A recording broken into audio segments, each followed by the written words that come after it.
मी अनिल जगताप।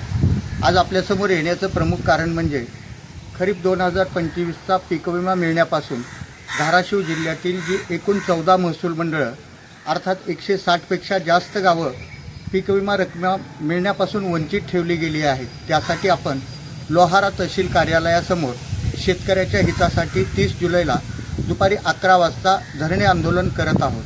या आंदोलनात आपण मोठ्या संख्येनं सहभागी व्हावं हे सांगण्यासाठी आपल्यासमोर उपस्थित झालेलो आहे।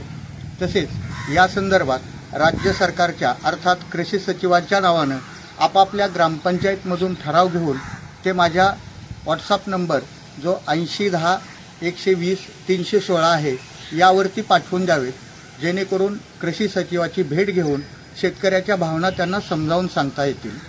गेल्या वर्षी राज्य शासनानं 1 रुपयातली पीक विमा योजना बंद केली आणि एक नवीन पीक विमा योजना आणली गेली, ज्यात पीक कापणी प्रयोगावर आधारित 50% रक्कम आणि सॅटेलाईटचे जे काही छायाचित्र आले त्यावर आधारित 50% रक्कम दिली गेली।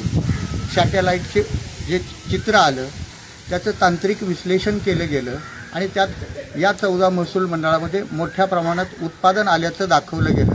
खरं म्हणजे ते कुठल्या पद्धतीनं केलं गेलं, त्याचं तांत्रिक विश्लेषण करणारी समिती कोण आहे, त्याची संस्था कोण आहे याविषयी काहीही माहिती कुठल्याही कार्यालयाकडून दिली जात नाही। मात्र तांत्रिक बाबीचा आधार घेत या 14 महसूल मंडळातील शेतकऱ्यांना वंचित ठेवलं गेलेलं आहे। त्यामुळं आता या जुलमी अन्यायाविरुद्ध आपण एकत्रित होऊन लढा दिला पाहिजे। एकीकडं राज्यस्तरीय तांत्रिक समितीकडं मी याचिका दाखल केलेली आहे, तिकडे ही बाजू सक्षमपणाने मांडू। त्याचबरोबर आता रस्त्यावरची लढाई देखील आपल्याला करावी लागेल। त्यासाठी 30 तारखेपासून आपण सुरुवात करतोय। त्यानंतरही आपल्याला विमा दिला गेला नाही तर मग आपण रस्ता रोको, मोर्चा, आमरण उपोषण यासारख्या बाबीचा देखील प्रयत्न करणार आहोत, हे देखील आपल्याला या ठिकाणी निश्चितपणानं सांगू इच्छितो। तसंच केंद्रीय समितीनं 9 तारखेला अर्थात 9 जुलैला निकाल देऊन जे उर्वरित महसूल मंडळ आहेत त्या महसूल मंडळाला 340 कोटी रुपये देण्याचा आदेश दिला होता आणि त्यात स्पष्टपणे असंही नमूद केलं गेलं होतं की ही रक्कम 7 दिवसाच्या आत वाटप करावी।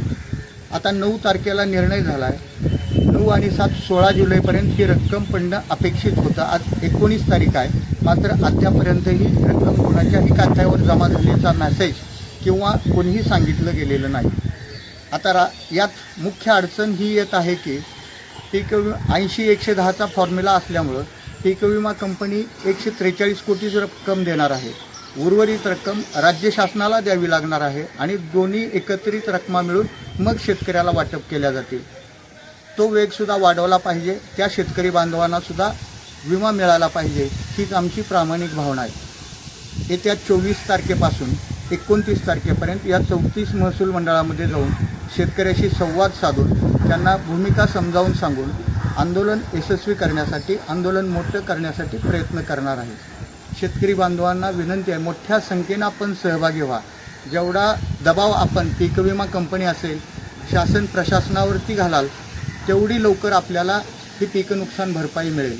पीक नुकसान भरपाई प्रत्येक शेतकऱ्याला मिळेपर्यंत त्याच्या पाठीमागं खंबीरपणानं उभं राहणार, हे देखील या निमित्तानं मी आपल्याला सांगू इच्छितो। ही माहिती देण्यासाठी मी आपल्यासमोर आलो।